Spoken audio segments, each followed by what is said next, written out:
What behind-the-scenes drama is brewing at Euphoria High? Kanye West did what to Kim Kardashian? And Olivia, Rodrigo, and Cardi B finally came together. So what does this mean for a collab? We've got all that and more right here on Clevver's Weekly Recap.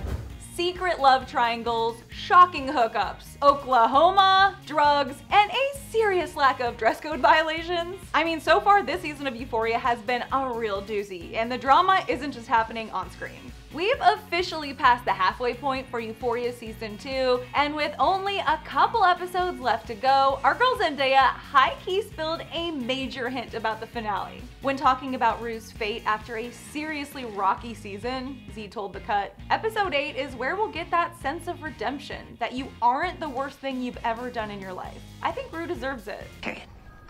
So does this mean we can expect a Rue redemption arc? She might be messy, but how can you not love Rue? We're always rooting for her. Zendaya then went on to confirm that the original script for Season 2 was fully scrapped by Euphoria creator Sam Levinson, leading to some major delays in production. People also came for Sydney Sweeney this week after she revealed to British GQ that a casting director once criticized her for not having the right look and told her she'd never be on a TV show. She said, "Now I'm on some of the biggest TV shows in the world." And then people came for her, tweeting things like, "I swear all celebrities have the same backstory. I was ugly, no friends, sat alone, I didn't have the right look, I would never be on TV or in movies, but here I am." How dare you! Let's hope there are no delays in production for Season 3 because I literally cannot wait another 2.5 years for new episodes. So we'll link the full video about that above, but let's just say people were not here for Sydney, saying it was hard for her to make it. But I just have to step in here and say to the haters, leave Sydney alone. She's entitled to feel however she wants to feel regarding her own life experiences. No matter if you believe a casting director would or would not ever say something like that to her, that was her experience and we can't invalidate it. Let her feel how she feels. She's not saying no one's ever had anything worse happen to them. She's sharing her story of how she came up in a pretty cutthroat industry. Sydney is smart, she's driven, she has an amazing body, she does the coolest photo shoots. She wrote her parents a freaking 5-year career plan when she was 12 years old. I don't know what you were doing when you were 12, but I was not doing that. Not to mention she's an amazing actress and has given us iconic moments like, "I have never, ever been happier." So let's just let Sydney have her moment, okay? Elsewhere at Euphoria High, with a show as dramatic as this, it's not surprising that this is not the only drama going down behind the scenes recently. You're shocked? Barbie Ferreira and the show's writer and creator Sam Levinson apparently have some friction after the two supposedly clashed over Barbie's character Kat and her storyline in Season 2. Barbie called Kat's character more of an internal journey in Season 2, aka less screen time apparently. Well, fans high-key speculated that the reason Barbie/Kat seem so absent from this season of Euphoria is because Sam literally cut out her scenes after the two fell out on set. Nothing has been confirmed by Barbie or Sam yet, but fans are not too happy about Kat's reduced storyline. Frankly, it's offensive.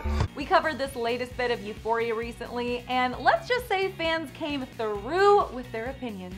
This fan wrote, "I hate how Kat isn't getting a lot of screen time." I know, me too. She's one of my favorite characters on the show, and I feel like I say that about everybody on this show, but yeah, I hope we get more of her in the future. Work it out, guys. Okay, this person commented, "People are going on about how unprofessional it is for Barbie to voice her opinion, but no one is talking about how unprofessional it is to remove characters' lines and potentially damage the show by taking lines away from an actor simply because you disagree with them." Maybe unprofessional and definitely a bummer, but that does happen. Like, if you have a showrunner that does not like a performer on a show, it's not looking good for them. It's not fair and it's way too personal, but this happens a lot in Hollywood.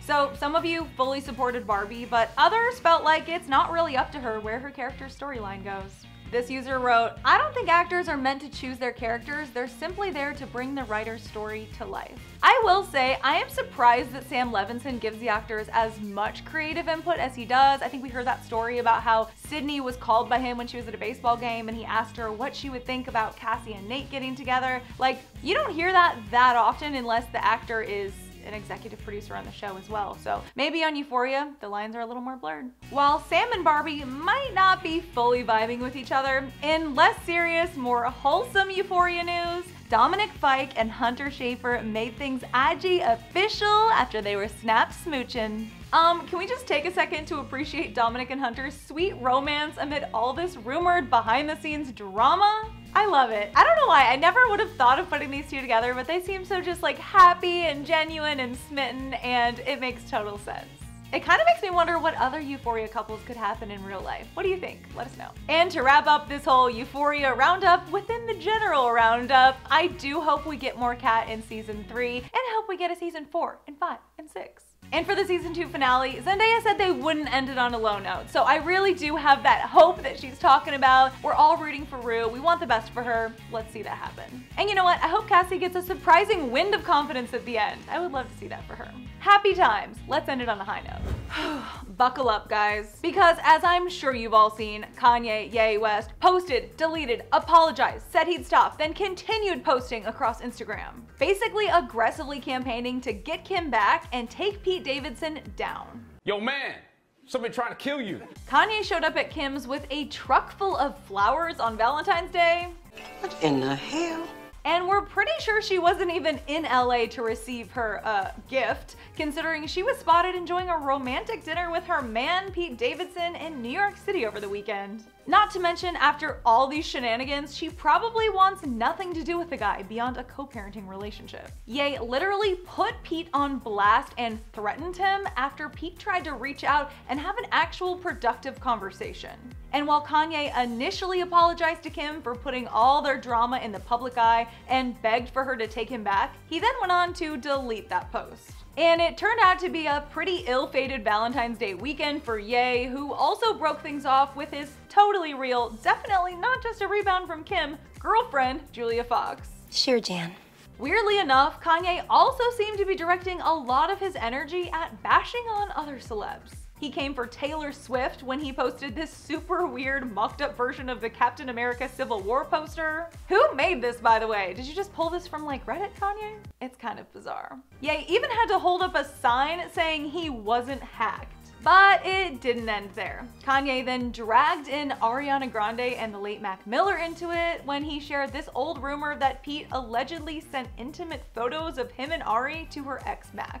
Ugh, just distasteful. And after all this, Pete somehow decided, you know what? This seems like a great time to get back on Instagram. Now, before I share my thoughts, I want to share what you guys had to say because when we covered this mess last week, y'all came through in the comments.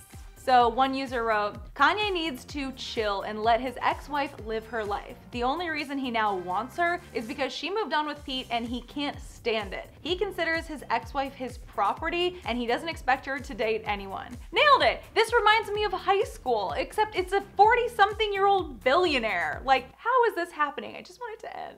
And this user wrote, if he loved her so much, he wouldn't be sleeping with all these different women while claiming he wants his family back, right? And they said that it's creepy that Kanye sees Kim as his doll and pointed out that he would even dress her up and tell her what to wear in every situation. I will say Kim leaned into that a little bit. It was weird watching it go down on Keeping Up with the Kardashians, him having her clear out his closet and replace it with everything that he chose for her. I wouldn't want a man telling me what to wear, but he did elevate her style. She got into the Met Gala, she got into Vogue when they wouldn't even consider that before. So he did elevate it and Kim was into it. So I will give Kanye that. See, I'm saying something nice about him. Now, in terms of Kanye ending his whole rebound relationship with Julia to make Kim jealous, people also had thoughts on that. Stevie J wrote, the act was up. Everyone knew this was a make the other person jealous type of relationship, and Julia could only do so much with someone being as openly wishy-washy, so she took a bow and left the stage. Totally, but I feel like she got what she wanted out of it too. She's more famous than ever. We all know her name. I didn't know her name before this. We're all talking about her. It's just a lot. I know I'm not the only one who's feeling completely exhausted from all of this Instagram nonsense. And I think Ye's completely out of line. Is Kanye a brilliant artist? Sure. Is he in pain and dealing with bipolar disorder that we should be sensitive to? Yes. Does this make it okay for him to threaten and say whatever toxic BS he wants without consequences? Absolutely not. He's obsessed with possessing Kim while he sees other women, which sounds problematic to me. The man hosts worship services and then threatens violence. This isn't romantic, it isn't love, it's narcissism, it's threatening, it's public harassment. Kanye needs to get off Instagram, book a flight to Wyoming, breathe in that fresh mountain air, and put the phone down. Moving on.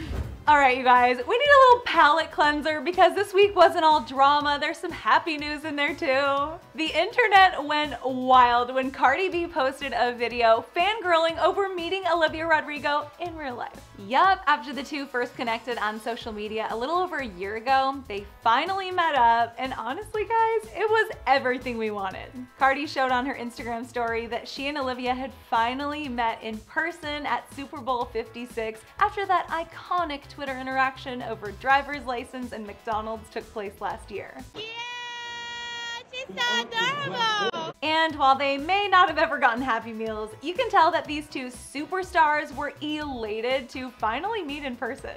Yes, yes, yes, yes. Cardi and Olivia have been each other's #1 fans for quite a while now. Olivia praised Cardi on multiple occasions for being a super honest songwriter and an inspiration when it comes to writing her own music.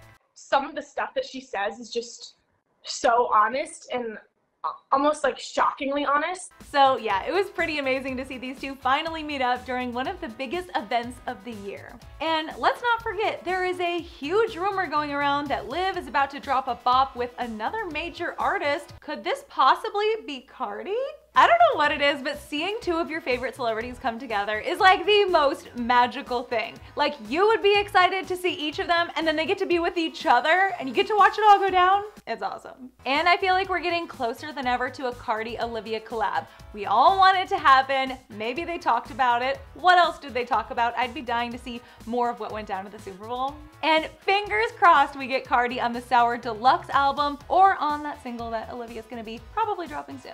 You guys are also loving these two together. Jonathan wrote, "They're so cute, I love them." Me too! I feel like Cardi was all of us when she spotted Olivia just like squealing and gushing over her with those cute little braids. Ugh. This user wrote, "Yes, I really want a collab between Olivia and Cardi B," and added, "Congrats to Rams. Go sports." Yeah, I was definitely more interested in the celebs at the game and the halftime show than the game itself. Karen Sierra said, "Queen supporting queen." Love to see it. Look, we can be here all day long sharing our opinions and thoughts on these things, but I want to hear from you guys in the comments. Do you think that a Cardi and Olivia collab could be happening soon?